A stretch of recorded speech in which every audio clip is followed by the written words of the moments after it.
Triangle. Okay, I think I did it. Okay. No, got it. All right. Ready? Are we live? Let me reset this.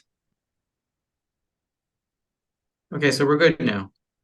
Starting live on YouTube. Well, the one. I think it's live with Phil again. Okay. Yeah. It always does that anyway. Okay. So we'll tell everyone we're on the live with Phil Yes. button. Yes, live with Phil. I'll go back to the other one that's upcoming. We are on the live with Phil stream.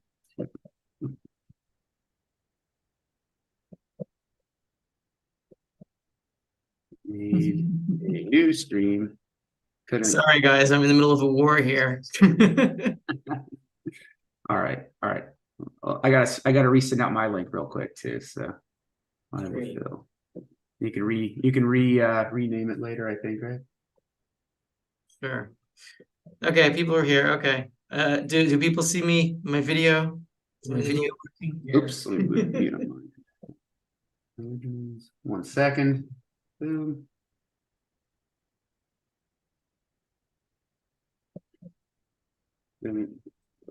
Okay. You have my undivided attention now, sir. Yeah. All right. So hold on. If I push play, I should see myself. Okay, I think I do. Cool. So I'll put that on pause. And so guys, yeah, we're not going to talk about Israel. I've talked about that enough. We're in the middle of a war. Fine. Now let's go to the topic of the live stream is why are people so psychologically, why is there a psychological wall to understanding that gold is actually money? And where does that come from and how do we get rid of it? Yeah, I'll tell you my when I first started getting it, I mean, it was literally I read your ingameinvestor.com and you were like, gold is not a doorstop. Gold is, something else, a hedge against inflation. And then you're like, gold is money. And I, kind of paused and I was, yeah, that kind of makes sense, and now I was already primed for that. I think if I was just some Joe Schmo off the street, I wouldn't understand that, but I was already in this general thought of unease of like what's going on with the dollar. And as I've said this before, I've done all the I spent about a year doing research on this, and I came to the same conclusion. Yes, gold is money, but along the journey, there were these psychological blocks for me, and it was like when I was changing my positions in my investment portfolio into stuff like gold, I was like, geez, am I making the right decision? What if gold like collapses and Apple goes to the moon, and then I'm gonna have to tell my wife that gold isn't money and I should not listen to this guy on YouTube. Yeah, I've been through that. But I mean, empirically, it has followed the exact course that I expected it to follow. But there were nerve-wracking points like this early last summer, or this summer or last summer. It was like early in the summer, like the party was still going on, and I was like, God, am I making the right decision here? So even for me, I mean, even an Austrian trained, guy who's like already suspicious of the dollar. Ooh, let me get this lamp out of the way. But an Austrian trained guy who's like already suspicious of everything going on. Even I had this psychological block, and I feel like the Federal Reserve did this on purpose. Like I know you have a different view. You have a view of like just the system itself made everyone think that by organically people moved away from it as they would stray from their belief in God. Yeah, but I feel like the very powerful actors at the top who understand what's going on, I don't know, I don't want to say like subliminally, I don't think, like, for example, the host of MSNBC nightly news understands any of this at all, but I think maybe from very on high there's a message to like promote treasury bonds and to cast gold as an unstable, risky asset that gamblers participate in. So one thing that I can say about this is that it's the derivative upon derivative upon derivative layers until you don't know where you are in the mountain, where you are in the pyramid, where you are in society. It's like kids these days, they I remember there was one kid who came over for a meal one time, and we were discussing how we had chickens and how we eat their eggs. And she's like, "Ew, that's gross." We're like, what do you mean? You eat eggs too? And it was like, yeah, from the store. Like, where do you think they come from? Well, yeah, well, chickens lay eggs, but not the ones that we eat. Right? There's a disconnect between food and where it comes from, where to the point that and this is a nutritional problem, that a lot of the West, Americans in particular, think that ultra processed food is actually food, where it's mostly it's a derivative of derivative of food, concocted together to trick your taste buds into thinking that it tastes good. So ultra processed food becomes what we become addicted to, and then we don't know what real food is. And people are like, "What do you mean? You're gonna eat a kidney out of an animal? You're gonna eat this body part? That's disgusting!" And like putting spam on your bread, yeah. yeah, and actual food is not really food anymore. And what's the food? The food is the derivative of the food, right? Instead of eating rice, you eat like puffed Rice Krispies, which is a derivative of rice. It's the same sort of thing. So we become disconnected with what food actually is, what we actually are. And so in the same economic sense, we have to realize that the origin of all of this value is gold or silver or whatever happens to be the most liquid commodity when things started trading. That's what people think of. They think like we're religious thinkers in economic sense, that gold is some kind of holy thing. No, it's just accidentally this happens to be the material that has the best qualities to achieve the highest liquidity in any given system, right? That's all. There's nothing inherently holy about it, which is why you're not supposed to worship it. But you do have to realize what it is, and it is money. So I'll tell you a story. Do you know how Crisco came about? Crisco. Crisco. I know how Spam came about in Hawaii in World War II. Is it the same story? I apologize. I live next to a fire station, so like I get these things roaring by all the time.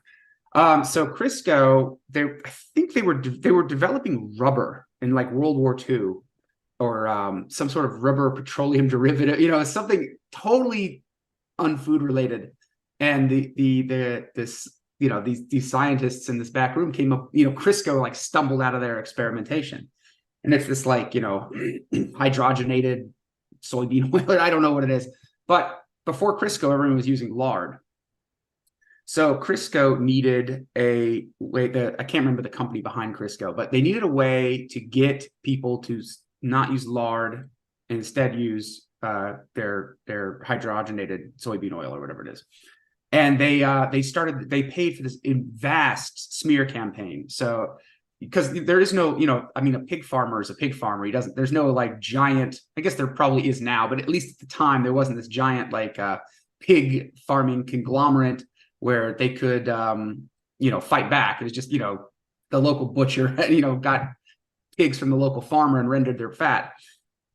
So this smear campaign where like lard was for poor people, the term lard ass, and it became associated with like being fat and not moving very much and being kind of like a slack jawed. The name lard itself became like a yucky word. People yucky word, exactly. And the Crisco became, it's digestible, the different phrases they use for it, and the fit, healthy man, modern city man didn't have the, pigs walking around him. I know your culture has the similar view on pigs, but anyway, so, it took an active effort to get rid of lard and bring in Crisco. So that's why I feel like there's some kind of active effort to get rid of gold and bring in dollars, to bring in the inferior product. I don't know. I mean, I feel like I was brainwashed. That's all I could say. Like, I feel like there was a force having me think that gold was not money. I can't point to a specific time, but I very clearly remember thinking gold was a very, very speculative asset. And now when I'm trying to convince people to maybe look into getting some gold, because I cannot possibly advise anybody, you have to do your own due diligence. But now that I'm suggesting people maybe look into it, people act like I am talking to them about what my favorite horse is at the track. I'm like, don't worry, I got a system here, guys. Don't worry, this horse is a sure thing, right? That's the reaction I'm getting. So I feel like they have the same psychological block that I did. So I feel like there's something there, but I don't necessarily know. I can't point a finger and say it's George Soros, that scoundrel. Yeah. Well, once the money does die, then people will naturally just run to it, just as if when they're starving, they will forget about all their little preferences about, cleanliness and not wanting to eat certain body parts of animals and wanting their food to be completely sterile and white flour instead of whole wheat flour, and they don't want any of those impurities. They'll just eat whatever they can find because they There's won't videos of Venezuela of them like people running up to a cow in a field and like ripping it apart with their hands like zombie, like literally like zombies. It was that bad. So but part of the thing, this is my whole thing. This is why I started my channel. If everyone gets a little bit of gold and silver, then there is no zombie apocalypse because, all the derivatives crash and the value of the gold and silver spikes massively and everyone's more or less okay. So, if I wanted to be a selfish jerk, I wouldn't have started this channel at all. I wouldn't have started my channel. I wouldn't be here. I'd just be hiding in a bunker and waiting to explode out because I would be richer. The less people have silver and gold, the richer I am getting it out. But I'm like, it's also a lot more dangerous too. Yeah, it's a balancing act because the richer we become in real terms, the more dangerous the world is. Yeah, that's exactly. The situation that we put ourselves. I would if I could avoid this crash, I would do it in a second. Like I do not want to go through what we're about to go through. So my dream is to just get everybody to get even just a little bit of gold and silver, so we don't have to go through ripping. We don't have to wander in a field to rip farmers' cows off with our bare hands apart. Yeah, even 1 ounce of gold per person would be more than enough to stop the zombie apocalypse. Yeah. And the zombie apocalypse, it's not going to be permanent. It's not even going to be long lasting because the faster the gold and silver, the faster the real money circulates through the system.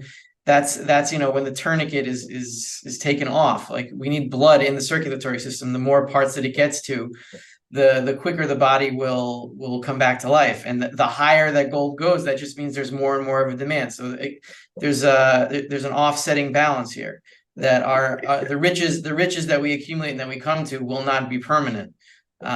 We will just have first dibs on it, and then the value of our assets will go down, which is what we want. I mean, this is one thing I said to David Morgan, trying to differentiate ourselves between we're not part of the investment community.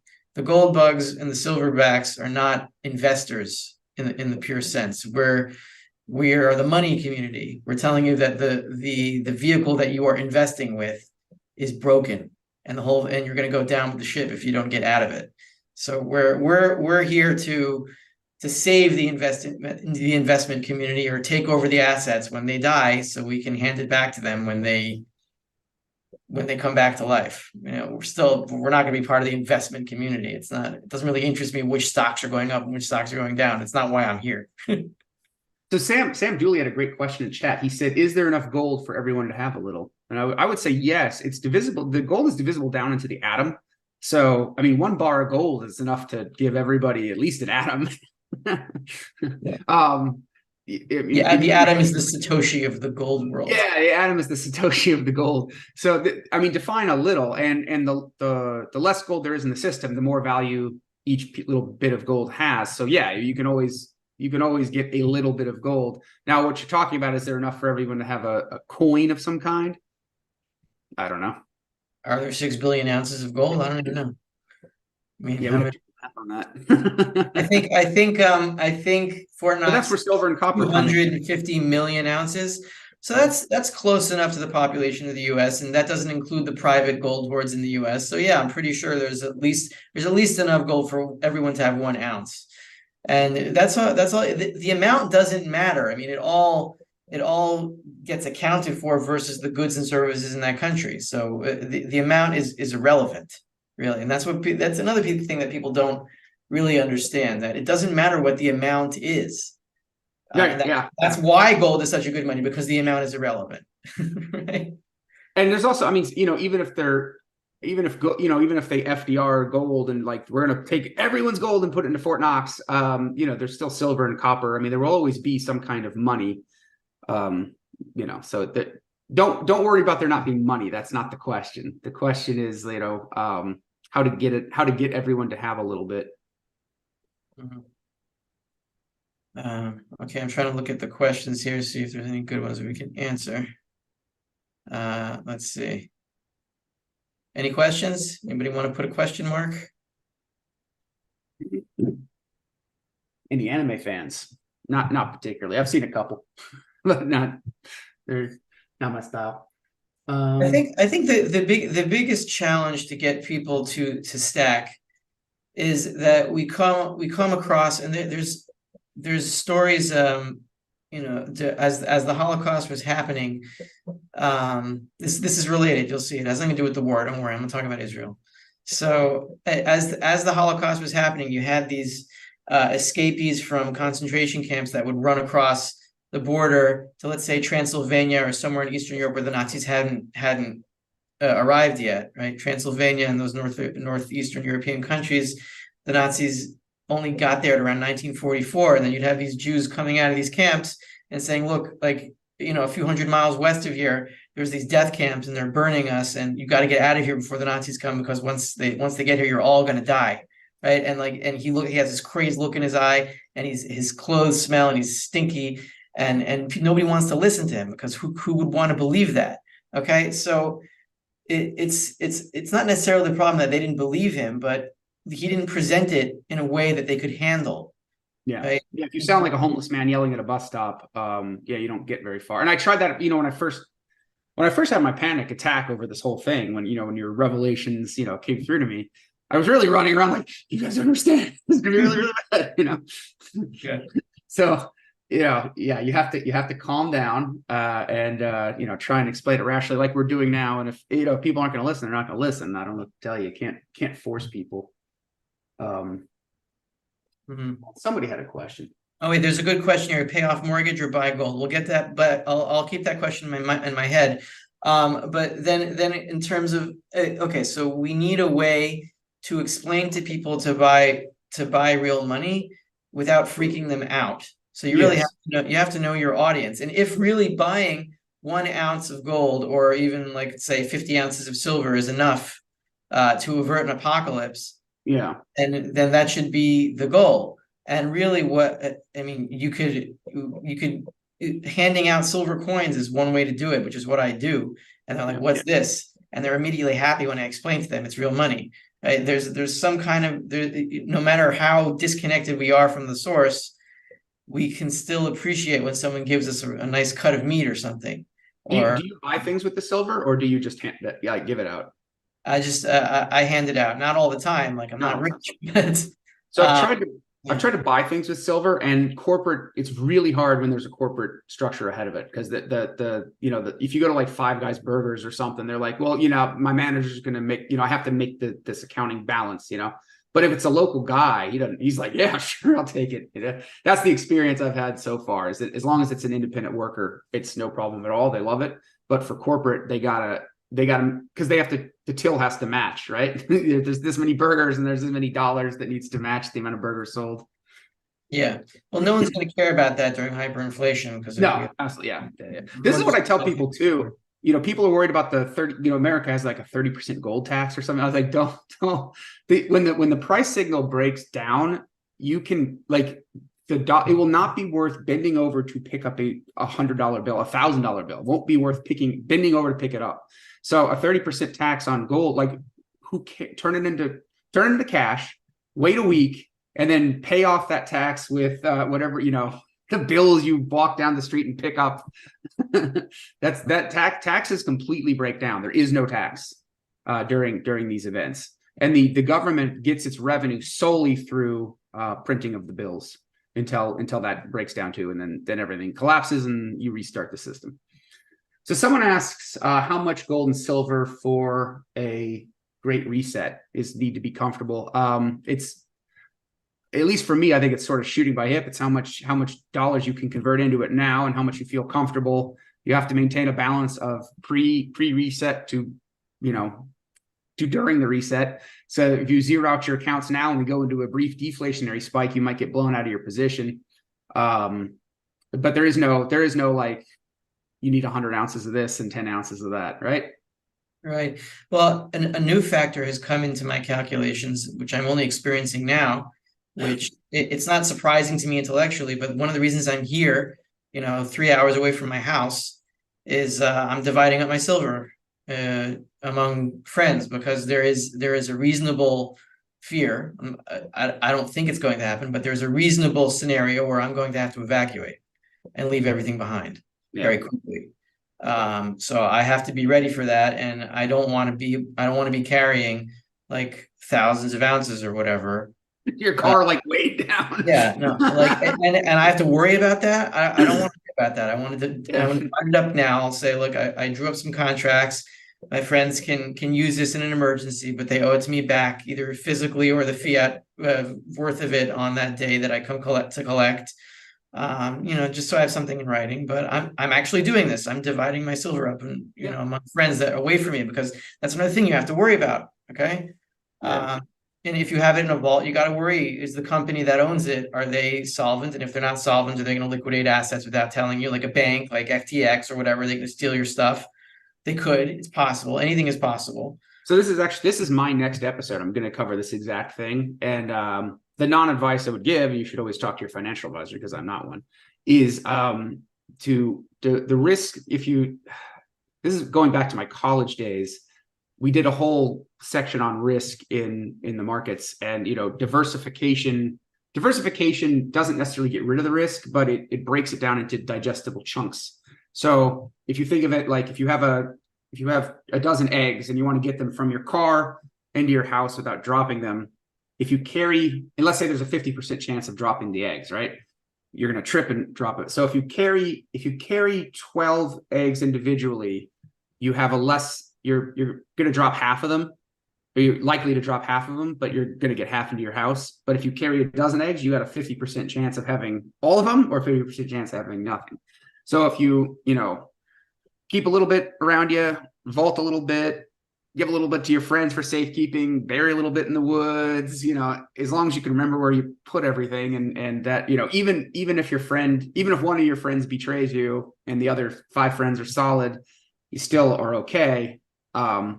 Whereas if you leave it all in your house and then, you have 2 hours to get out of there before Hezbollah gets there, now you're in a lot more trouble. Right. So I would say diversification, each individual event is more likely to happen, but overall, the sum of the events, you're gonna get out of there with some of your gold, so some of your gold and silver.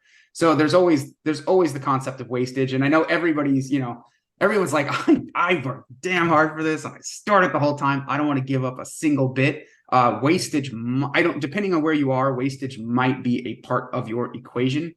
So you have to rationally put that into it. Yeah. And the situation that I'm in now, again, it points to the first and foremost, the importance of community, having people that you can rely on, that understand the world as you see it, not every facet of it. Like, I don't care if you're a crypto fan or not, as long as you understand that this system is corrupted and it's going to go down, and I can rely on you when that happens. So the most important thing is that I have friends that I can trust, that I can divide my silver up without worrying about whether they're going to screw me over, even though it's always a theoretical possibility. I'm giving it to friends who I've been on this page with them for many, many years, and we feel like we're fighting a war. And I would trust you also, because we see things that other people don't see. And so really, community is the most important thing for your. Do they have their own silver stacks as well? They have some, yeah. Yeah. So, well, I'm just worried if they get hit, then they lose their stack and your stack. But I guess but the issue is the board, like I'm on the northern border. Yeah, one of them is in Jerusalem. Like I'm safer mentally knowing that my silver stacks are in different places in the country, and I don't have to worry about everything being in one spot. Is there less risk from the west with what is it, Jordan? Is it Jordan to the west? Nothing's happening in Jordan right now. There were some weird videos at the beginning of like Arabs running over towards the Dead Sea or something. But that was like at the beginning of the fog war, when everyone was like, "Oh my God, everyone's going to invade at the same time." But now nothing's happening. Everyone's still in reserve service, and everything's a ghost town really up north, because everyone's guarding the border. I don't know what's going to happen now. I can't even figure out the basics of what the hell's going on.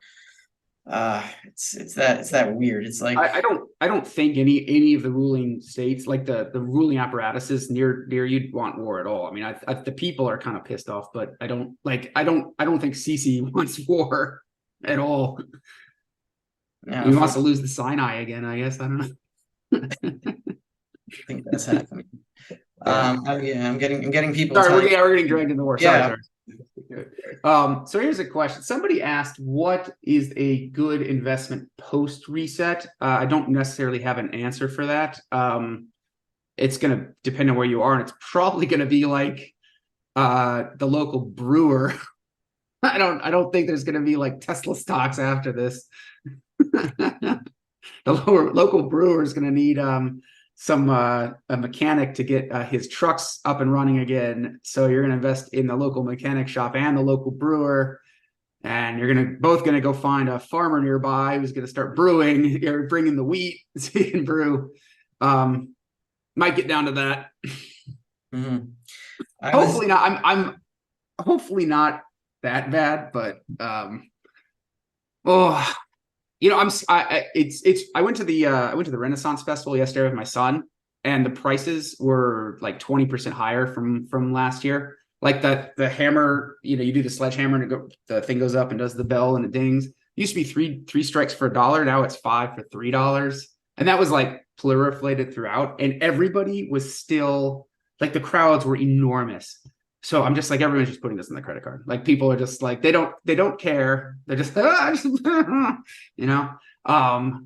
So nobody's being prudent at all that I can see. Yeah, we brought our own water in and minimize the purchases, no souvenirs, that kind of stuff. And like, I'm prepared. Like, I could do that probably, but I don't know. Just watching everybody, I'm like, wow, people are still buying like $500 swords at the Renaissance Festival.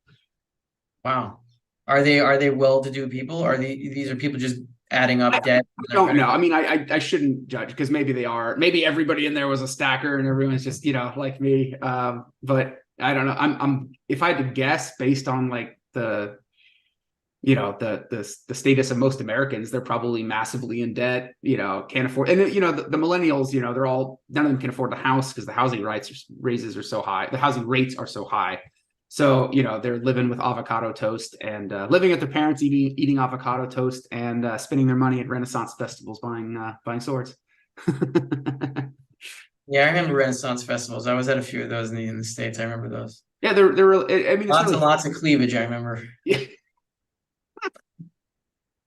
Yeah. Sorry, we're getting off track again. Does anyone have any question again, or we could talk about Renaissance festivals some more? Somebody asked before, pay the mortgage or buy gold.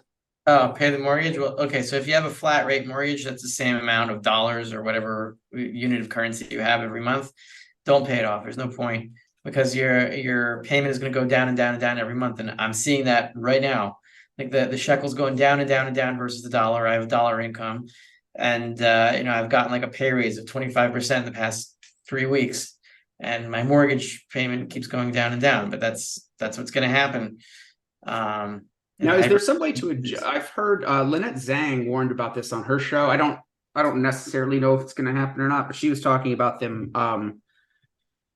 changing, like, doing a force majeure and then making the rates pegged to inflation as well. So they'll take like the inflation rate and peg it to the interest rate. So you thought you had a $300,000 mortgage, but every year it's going up with the inflation rate. You mean changing the contracts and screwing you over? Yeah, through some sort of government, decree. Well, how can we? We can't really fight that. Well, the currency still, it doesn't matter. Like, the currency is still worthless, and I think that would just charge up. I think that would just continue to degrade the currency faster at a faster rate, and it would peg up gold even faster. So what I would think to do in that circumstance is to go to the mortgage thing and say, look, I could pay you 100 billion, trillion, gajillion dollars, or we can settle this now and I'll give you a couple ounces of gold, right? I think they'll take the gold. So at all points, you should not pay the mortgage. Right. The force majeure point that you're saying, theoretically, that would just be another instance of the government trying to create a legal escape hatch for a fundamental physical reality that they can't deal with. But a legal escape hatch can't outwit the physical reality, which is that there's no more money and it doesn't Right. exist. Yeah. So the force majeure would basically be like, okay, well, the dog is chasing its tail. Well, let's spin around faster, so he chases it faster. It's not gonna change anything. Right. Yeah, I mean, yeah, they might as well declare like gravity illegal. You know, it's just not it's not something they can actually do. But because of the people get tricked because of the derivative markets, like we were talking about, because people don't understand the root of money.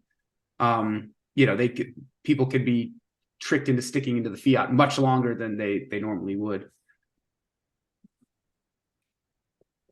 Yeah. And then it's the banks that are getting screwed by everything. And the banks hold all of our money and they're going to be bailed out and that'll be it. So somebody asked me today, how much reserves or how many dollar units do you think the Fed's going to have to print on the next round? Well, COVID from March 2020 to the top was about $5 trillion. So this would have to be 10, 20 trillion. Yeah. Like that. And then where does that money go if it's going to be the beginning of the hyperinflationary spiral? My guess was that it would go into commodities futures.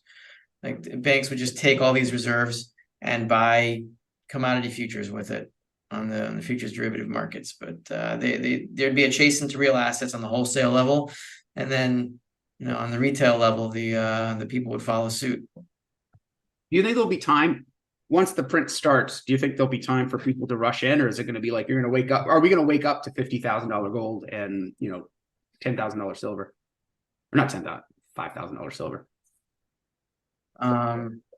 I don't know. Everything goes so fast here in this world. The chats, yeah. What, in the chats? Oh, you mean so fast in the economy, or the chat spinning by so fast? No, I mean developments. Oh, developments are going so fast. Yeah, I don't know either. Yeah, I mean it could. I wouldn't wait. Let me put it that way. Like I have a little bit of dollars ready to pounce in case there's a deflationary crash and silver collapses. Because if there's if silver goes briefly down to $4, then yeah, you want to rush to the coin store and back the truck up and get what you can.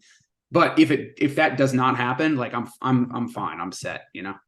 That's the position I'm in, and I recommend everyone else be in. Like, be ready to pounce, but if it doesn't happen, make sure you are okay already. Yeah, again, I've had a personal experience with that. Now my whole city's like, okay, we got to get essentials, we got to get flashlights, we got to get this, we got to get extra chargers, we got to get food, we got to get water. I'm like, dudes, I've been telling you this for like years. So I have to do nothing. Yeah, and it's a good feeling. It's a good feeling knowing that you've done the right thing, and that the worst that could happen is like, okay, you have extra food and water, and people think you're a little bit nutty. But it's what's better. What's better is like you're looking at the queues to the grocery store, and everyone's waiting to buy like 2 liters of water because there's a shortage now, and you're like, well, I already have. I have to. People got into fist fights over toilet paper. I mean, wait until it's food. Yeah. Wait until it's the fake food products that we've been acclimatizing ourselves to. Yeah. I mean, I don't know what they're going to have to have armed security, I guess, to dole out the food. I don't know. You go and bring your wheelbarrow of currency, and you have to like tell the guard at the door like what you're trying to buy, and they'll go in and get it for you or something. I don't know. But like the standard, like pushing your cart down the aisle and stuff, I don't think that's going to be. I don't think a grocery store would be able to put up with that for long, just from the sheer amount of shoplifting and fights and theft and everything else. Well, do you know anything about how this was actually handled in Weimar or Zimbabwe? How are these things actually handled? That's a good question. I will say, like I think we talked about this before, at least in Weimar, like the people went through World War One, so they at least were like used to like, okay, we have, we got 6 potatoes and some onions and a turnip, and that's what we got for the week, But like today's generation, like, they're used to avocado toast for breakfast. I've actually been, so I had cold oatmeal for breakfast with little additions. I'm trying to condition myself to just getting used to less, So even I, who am prepared, if I need to stretch things out, I can. My wife says I'm too fat anyway, so. And she's right. When I met her, I was 187 pounds, and now I'm about 230. So I came back I was in Korea, and we were eating like the Korean meals that are all like healthy. We get back to America, and it's I try, but there's it's Five Guys burgers so good, So here, Niels Han Dynasty says, store your cash in platinum at your house. I do not make recommendations, but if I did, I wouldn't recommend doing that. Platinum is it's a pseudo money. It's not really money because it was only the technology to melt the stuff down has only been in existence since the 19th century. So it's just it's very volatile and it's a very specialized market, mostly catalytic converters and other uses, but it's not a money. It's better than nothing, but no, I don't think other. There's you talk. It won't go to zero like the dollar. It will always have value. Yeah. You don't know how much value. If you talk to the there are preppers who are non-monetary preppers, and they're like, ammo, food. And my rejoinder is, unless you plan on killing everyone that you run into, you're going to need to trade with them, and to trade with them, you're going to need money. I don't. Again, that just doesn't. There's something not clicking there, and I feel like even they've been conditioned against gold, where they're like, no, shotgun shells are the way of the future. Right. So that again, that plugs into the importance of community, because when the larger system breaks down, we're all going to fall into whatever circle of exchange that we're in, and you do not want to fall totally alone when you're just yourself and self-sufficiency and that's it, because when everyone's in that situation, it is a zombie apocalypse. So you want to fall into as large of a pocket of cooperation as you can, which means build your community now before everything breaks down, so that when it does break down, you're broken down into a group of people that can cooperate and maybe reach out to other groups of people and start rebuilding from there. Yeah. There's a bunch of people saying lead over gold in the chat. Like it's not lead over gold, it's lead and gold. Lead and gold. Yeah, no, I definitely do not discount the lead. I'm not going to walk around. I got tons of silver and gold. Like, who wants to trade with me in the apocalypse? No, you definitely need to think about that as well. But like I said, I mean, literally, unless you plan on killing everyone, you're gonna need to trade with them. And if you are planning on killing everyone, you're not going to get very far because everybody else is armed too. So we need to trade. Get out of this mindset. We need to trade. We're not going into the zombie apocalypse. Excuse me. Yeah. We need to. Everything's going to be okay. It's going to be a bad one. It's going to be a bad depression. We're not going to the zombie apocalypse. People have been through this before. I mean, if they got through Weimar, well, I guess it did go badly after, but still, like, civilization itself did not completely collapse. And Zimbabwe too. Civilization itself did not completely collapse. So Venezuela the same. It will be nasty. Will be bad, but it will rebuild.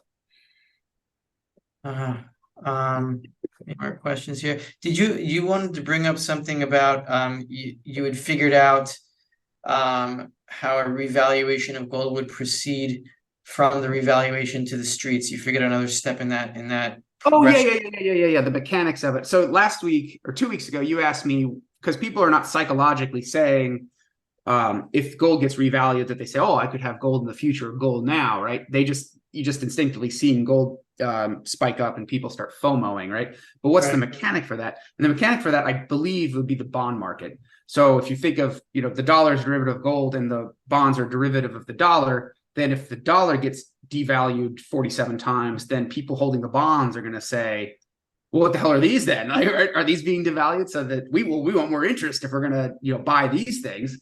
Right. There will be, it's not like it can just be hold on. That point itself is interesting. Continue where you were a second ago, but just put a bookmark there. What you're saying itself is interesting, because in the end stages, what you do see in 1979, 1980 was interest rates going higher and higher and higher, and gold going higher and higher and higher. So the mechanism where interest rates go down, gold goes up, or interest rates go up, goes down, is only in a functioning monetary system. But at the end, it's interest rates that go higher and gold that goes higher, because people are demanding more interest in dollars, because they see that the dollars are becoming less and less valuable because gold is going up. So they're demanding higher. So it's like, I think you're a deadbeat and you're not going to pay me. So if I'm going to take this risk, I need more interest for it, right?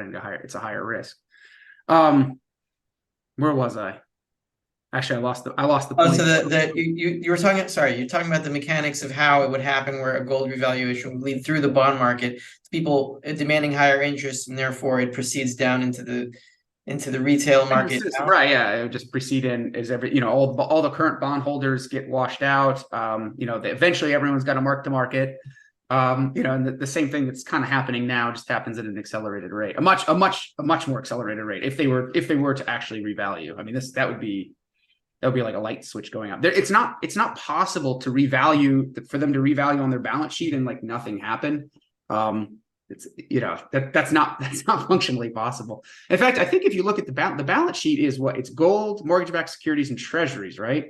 Yeah. So and the liabilities are the dollars. So if they revalue the gold to the dollars, then I would think the bonds would just kind of like, as gold expands, the bonds would just shrink in terms of their value, right?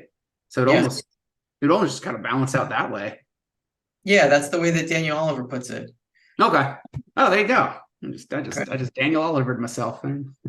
Yeah. So according to Daniel Oliver, the definition of a gold standard is when the liabilities of the Fed are fully backed by the gold on its balance sheet. 100%. That would be 100% gold standard, gold backed standard. So John Ban asks, Rafi or Phil, when you say get some gold and silver, what will be a guide of saving for retirement? A percent of salary? A percent of salary? Question mark. A percent of salary? Yeah. Look, my personal goal was to have enough silver to buy basic necessities for a year for my family. Because I'm assuming that monetary chaos would happen for about a year, and I want enough silver coins to serve as money on a retail level for me to trade them in for food and water and shelter or whatever I need to survive that year. And that was my goal. So whatever your personal situation is, however you can achieve that goal, achieve it in the best way. And do we have a year left? Maybe. I don't even think we have that much. It looks like we have months left. Yeah, what I would say is, depends on where your position is right now. Like if you're brand new to this, you might consider, again, this is not financial advice, you might consider backing the truck up. If you've already backed up the truck and gotten like a very comfortable position and you're just like, do I want to continue adding to it in increments? Then yeah, some percent. But I wouldn't think of this as a 50-year thing. I would think of this as like, what percent over the next 6 months to a year do I want to put in? Does that sound about right, Rafi? Would you concur with that? Yeah. I think maybe we have 6 months. So like, you got to be fast now. There's a good question here. Do you feel, Cindy Bradshaw asks, do you feel a 401k depository will be safe when things get bad? Personally, no, I don't. I think anything with a number and a letter by it is part of the system, and it will be rated by the government when they need money, and they will go after it. I know 401ks can allow gold and silver, but I think they'll go after that too. I think you're much better just not telling the government where your assets are, because once it's in a 3-letter number thing, they know exactly where it is, and they will come to take it when they need to. So I've got $100,000. I haven't checked lately, but I had $100,000 in a 401k, and I put everything in energy and commodities indexes, that's what I had access to. If I could redo my life right now, yes, I would not have put a single dollar into the 401k, but I'm stuck. I can't get out of it without quitting my job, as I've said. Yeah, I am worried about it, but it's also like, what can I do? So it's stuck in there. I put it in the best position I possibly could. Will they seize it? Maybe. I don't know. That goes to your miners though, Rafi. I mean, your miners are just as much at risk, aren't they? Yeah, they are. I don't deny that. Yeah. So having gold miners is by far not the most important thing. It's not. That's it. Assuming the structure where these companies are able to stay independent and not be rated, which is possible. That could happen, which is why I risk some capital on them. But they could all be pillaged by whatever government is nearby. Hopefully they won't. But the most important thing is to have physical with you. Yeah. And then second most important, have it somewhere else so that you don't have to worry about it, and hopefully you can preserve your wealth there. But in terms of survival, that's the most important thing. And then you can play with stuff later. Yeah, now it will take some time to actually physically, they can't seize everything instantly. So if you start getting whiffs of seizures, you can try and liquidate your positions. Now other people might have the same idea. So, Yeah. No, I don't think they're all going to be pillaged by governments. At least I don't want to believe that, but what I mean, what I maybe. want to I mean, do it anyway. You know? yeah, this is one of those who knows kind of cases. So just be prepared for either incident. Yeah. Because if you're just 100% miners and then they seize everything, then you just have, then you have nothing. Even if they pay you in their worthless currency, then you just have worthless currency. And you prep for the end game, you get all ready, and then it's your moment of glory. It's all taken from you, and you're just gonna be ripping another. You're gonna be one of those guys ripping cows apart with your bare hands. They didn't even try to kill it first, just ripping a cow. Yeah, no, it really looked like a bunch of zombies. Yeah, it just today actually is Argentinian elections. Yeah, when is that? Today. God bless Javier Milei. I hope he. I've been waiting because I know it was supposed to be happening. So I really hope he gets in. I mean, at least if judging by America, like Argentina is definitely different than America, but like we're having the clown show is unbelievable. Like at least the people who like hate us are being exposed by their constant votes. But like there's like 6 people. There's like 6 people in the House that are not actively trying to destroy the country. Mm-hmm. It's just what the system is. I mean, it took a long time to like get this level of corruption in, but it's gonna be there. We're not gonna excise it politically, like you said, Rafi. And that took me about a year and a half, I think, of coming to terms with, because I was still like, oh, we can right the ship. We're gonna pull out on the nosedive. I'm like, no, we're gonna go right into the earth. Yeah. Hold on. Daniel Oliver tweeted something recently. I'm gonna look it up. It was something about what's his name? Who's that Swiss Credit Suisse guy that everybody loves? Zoltan Pozsar. So he said something to Daniel Oliver retweeted him. So he says here, Zoltan believes the Fed will be forced to announce yield curve control by year end. And okay, whatever you call it, yield curve control, that's basically the final money printing. By year end, that's like less than 2 months away, or a month, two and a half months away, less. Right. So I'm reading parts of this. Real quick, Mikhail Kalishnikov. Yes, the 100. I know about that. The 100,000 is left over after I took out loans on everything. I got what I could out. Okay, so the third paragraph and what he says here, maybe you can respond to this, Phil, because sometimes Zoltan Pozsar's language confounds me a little bit, and I have to read it 3 or 4 times. But here's the paragraph I think is the most important one. He says here, if there is a sell-off in equities, credit, and emerging markets, risk sellers would buy treasuries. But if there will not be a sell-off, the lack of classic marginal treasury buyers means that treasuries will be at risk of tailing at auctions, which in turn would drive sell-offs in equities, credit, and emerging markets. Thus, my sense is that this is a checkmate-like situation. The Fed won't be a pivot, and the terminal rate may have to go higher still. Neither of which augurs well for either risk assets sell off then into the treasuries, or treasuries which rates sell off and then risk sell off then into treasuries. Hot wars in cold places and cold wars in hot places. I think he's just describing everything in a circle and everything falls down at once, but I don't know exactly what he's saying. It sounds like it's the same. I mean, it's the same thing everyone's been saying. If they raise rate, if they don't start the money printers, then you get the deflationary crash, and if they do, then you get the hyperinflation.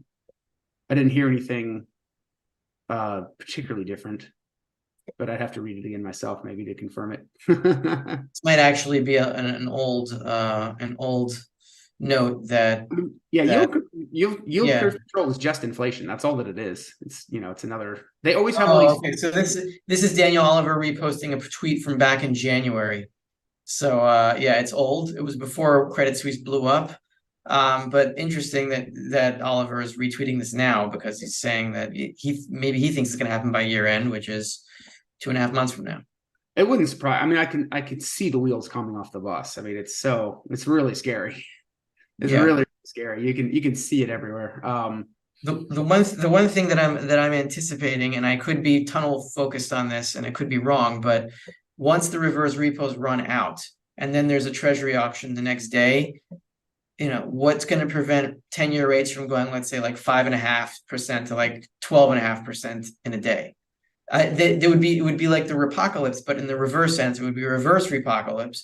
We've seen this happen in interest rate markets before. We saw it in 2019. We could see it again. And once that happens, the Fed, just like they did during the repocalypse, they're going to have to print, and they're going to print trillions. And it's going to be so fast. And you could have the end game of the monetary system taking place in weeks. I'm not predicting this, but this is a world where things can go that fast. Yeah. How long does it take? So once it enters the banking system, how long does it take to like spread out? Because those have to, I guess, so the money enters the banking system, and then everybody who's been like starving for loans rushes out to get the new infusions of cheap liquidity, right? And that's how it just spreads out. So everyone that was like, they had a home loan or a business, let's say they had a business loan with a 15% interest rate, and they were, having to fire employees and shutting down stores and stuff. Suddenly the bank calls them and says, hey, you can refinance at 2% or something, right?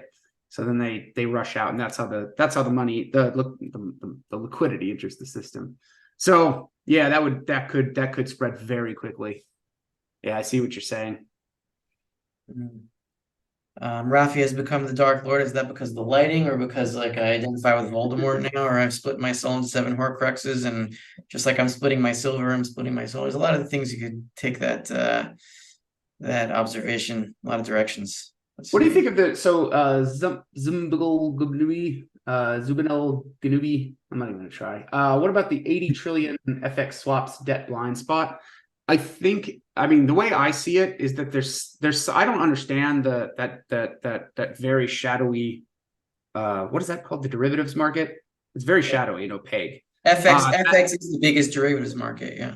Yeah, I could see that crashing sudden. Like, I see that as one of those things that just like you wake up one day and like, everything's crashing, burning. But I don't know enough about it to like even begin to try and. It's one of the most complicated things on earth. And it's like so far up the derivative tree. So I could see that like we think like your prediction is what, February? So I could see this happening, tomorrow, the FX market crashes, and then everyone's timeline speeds up to tomorrow. But I don't know enough to even begin to try and predict it. All I would say is just be ready for tomorrow, and be ready for 6 months, and be ready for a couple of years in case Rafi and I are way off. Yeah. Well, now me living in the midst of a war makes me think that it's actually it's Much coming. closer. Yeah, no, it's the system demands the debt increase exponentially, as I keep me and Gregor Manria and everyone else in this market in this space keep saying. So like they will come up with anything to keep it going. Wars, COVID, whatever it needs. And it's not, I don't think it's the cabal up at the very, very tip top. I think it's just the system itself just needs the debt to increase. Yeah, I think it's already just emergent properties right now, and then people on the top realize how it works and realize how it can be manipulated, so they just do what would be done anyway consciously. Yeah, I like that. Yeah, I could see that. We should get ready to close this up. Any final comments? Final questions, comments? Make friends with a farmer. Yes, I have. I got several. Unfortunately, in northern, well, I don't. All right, I'm in Northern Virginia. In Northern Virginia, a lot of the farms got turned into housing developments. So I have to go out about an hour to get to like farms. But we'll see. Maybe they'll meet me halfway. But yeah, there used to be farms around here, like real farms. Phil, you are drinking Kool-Aid. What Kool-Aid am I drinking? Hey, JKC, this isn't my house. I don't control the lighting here. I'm sorry.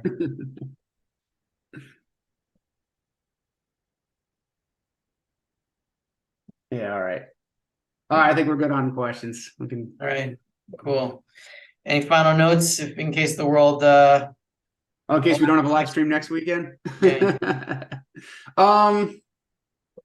No, I think I've covered everything this time. I wish I was a fount of like wisdom where I could just spout things that, mind-blowing revelations every single time, but you only get those, every 6 months from me. Yeah. So anyone, if you want to store your gold and silver in the safest way, then go to dirtymansafe.com and use the code endgame10. Lots of people have been buying that. It's making me feel better that I know that their money is safe, and they will survive the end game. So do that, and check out Phil's channel. check Hey, out Phil's channel. River Rats, email me at thebitterdraft@gmail.com because he's in farm country in Virginia, so maybe we'll set something up. I apologize. Thebitterdraft@gmail.com. Okay. Draft is DRAUGHT. GHT, yeah, the old spelling. It's a famous painting that I really like, and I just modeled my channel after the famous painting. So Okay, cool. I apologize. Continue your outro. No, that's all I was gonna say. So yeah, buy a Dirty Man Safe, Endgame 10, and check out Phil's channel. And yeah, watch all of his videos and you'll understand me better. Take care, everyone. Okay. Bye, Phil.